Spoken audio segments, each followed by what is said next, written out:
In this video, I'm gonna teach you how to fix your black screen radio. If you have the same problem, it's like a 2015 to 2017 radio problem. If it's not turning on, it's not working at all, this is the video for you. And as you can see, the radio is working. I don't wanna get copywritten, but it is working, okay? If you have this radio, same radio as me or similar. So the first thing we're gonna have to do is we're gonna have to take the radio out, okay? I'm gonna link a video down below how to take off this type of radio or whatever type of radio you have. Just look it up on YouTube. It's probably a tutorial out there somewhere, but we're gonna need to take this radio out and then I'm gonna show you how you actually fix the radio. So here's the problem that we're having, okay? It's most likely this board right here. It's called the data board, and the data board, if you look it up like a replacement or something, right, this is how much it costs. Like, it's like crazy. It's 400 bucks, okay? But if you want to fix it, like, you can get a whole new radio. It's gonna cost you like 700 bucks, maybe 1,000, okay? But just to replace this tiny little chip on the logic board is gonna cost you $400, which is crazy to think about, right? It took me a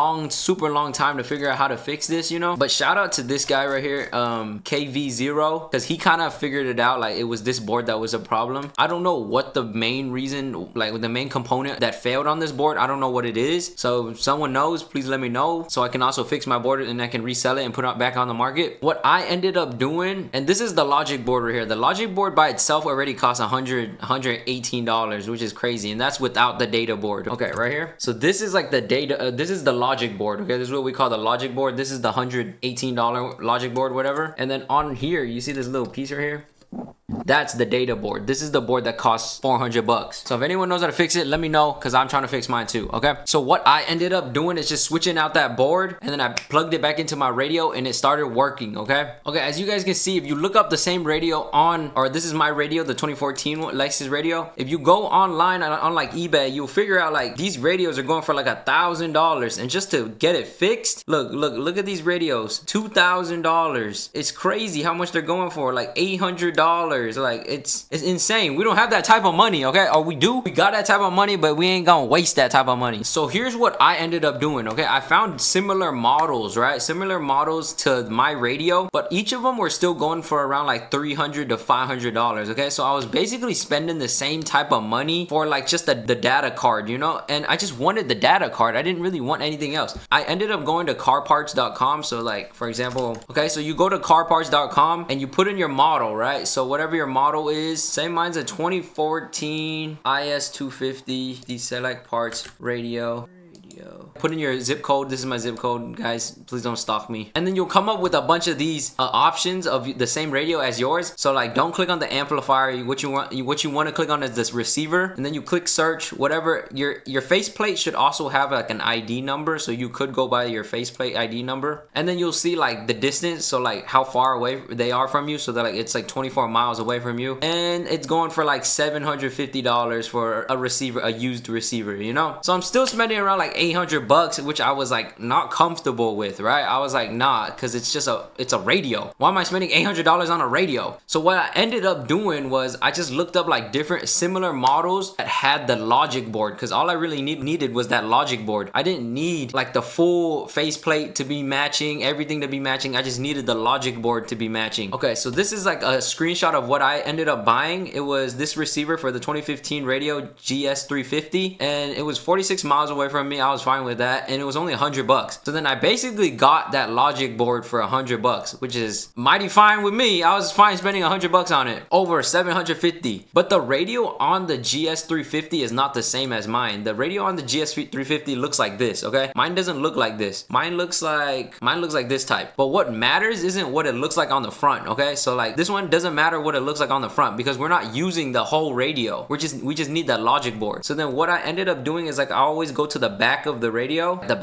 like this, and I end up looking like if my connectors are the same. If your connectors are the same, you're basically good. This one, for example, this one, yeah, see these connectors, they're not the same as mine, you know? So this is this bottom piece right here is the logic board. This middle piece right here is I think it's called like the main power, and then the very top board is like CD and an antenna or whatever, I believe, or GPS. I'm not 100% sure on that. And then the data card is like down here, okay? So what we need is this little bottom piece right here. So then that I just had to match mine with this one So however you guys decide to find it, look it up all over eBay, on car parts, wherever you want to search. Just look for that main part, okay? It's this main part right here. Make sure it's matching. The one I ended up buying doesn't have this brown connector right here, but it's still fine because I just needed the data card. I didn't really need the whole logic board, okay? So I ended up buying that, and I'll show you the footage of me taking it apart. Okay, so I explain what I'm doing. Here's me taking off this face plate, and there's a ribbon cable on the back, so make sure you be careful when you're taking that off and you don't rip nothing. Next thing we're gonna do is take off the metal face plate, which is like behind the face plate basically. And there's little like antenna GPS thingies at the front that you also have to take off, and the SD card. And then once you got that off, you can start to access the back and the top panel. The top panel comes off, the back panel comes off, and then you can just remove like the side screws to take off the logic board. And then we're gonna have to remove the housing for the logic board. So basically like this little metal right here. Take off the screws on the main logic board so we can access the back side. Unplug the fan from it so we can, you know, basically get to the data board. Okay, so this is the GS350 one. It doesn't have that brown connector as you can see, but basically what we got to do is, you can see this is the data board right here, and that's like the SD card right there. So what you could do is like test your GS350 radio, like, or whatever you decide to buy, you know, your replacement radio. You can end up plugging that into your radio and see if it even turns on. And if it does, probably means that data board is good and you don't have a short in your car or anything. So that's like one way to figure out like if a fuse is blown instead of it actually being the radio. But if you already tested that, then yeah, this is me taking apart the GS350 radio or the replacement radio and starting to access that data card so we can switch over the data card, and then we have to switch over the SD card. You hear it click? You're just supposed to click it and it goes in. All right, this is me putting everything back together now. I connected the fan, put that little housing back together. And in this one, I removed that little CD player, which you don't have to. I was just checking it over, but yeah. Okay, so this is how you take out the connectors. You want to pull up this metal tab right here, and then it'll pop up. As you can see, it'll pop up, and then you just pull it out, okay? That's like one of the connectors. Another connector is like a flip tab one like this. You just want to flip up that tab and then pull out the ribbon cable. Same thing for this one. You need to flip up that, pull out the ribbon cable. This one's like one of the harder ones. You just want to press like on each side. You see like there's a little, push both sides, pull it out right here. You just flip this up if you ever need. So this one will connect to here, right? And whenever you want to take out the logic board, you just want to unhook. So it's just this one and this one most likely, and then you can take it apart and then take out the logic board. Oh, another thing I wanted to explain before I put these connectors back in, you see that hose right there? This hose at the very back? Yeah, it blows out air, so then it cools the system. But that is also connected to the AC. So then if your heater is on, you're actually blowing hot air into the unit, which is like such a dumb design by Lexus. So I don't know why they thought of that, but these type of units keep breaking is because of that. This is starting to turn on. Let me turn on the AC so it does blow air towards it so it doesn't fry that board too.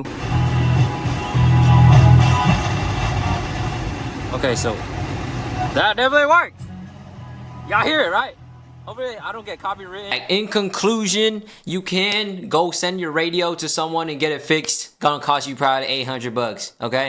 Or you can get a new used radio for $700 to $1,000, $2,000. But the option I went with is just to replace the data board, okay? Or the data card, whatever you want to call it. Gonna probably cost you around 400 bucks if you buy it online. But if you can find a similar radio with that logic board and has a data card in it, you can just swap it. Basically saving yourself a bunch of money, like 700 bucks. So I in all spent 100 bucks just on a GS350 radio, and I just swapped the data cards. Basically pretty simple. If anybody out there understands how to fix that data card, because I do want to learn how to fix the data card, please let me know. Put it in the comments what I need to do, and you know, help out the community, the Lexus community. I hope you guys enjoyed this video. If you liked it, make sure you leave a like, subscribe. Peace.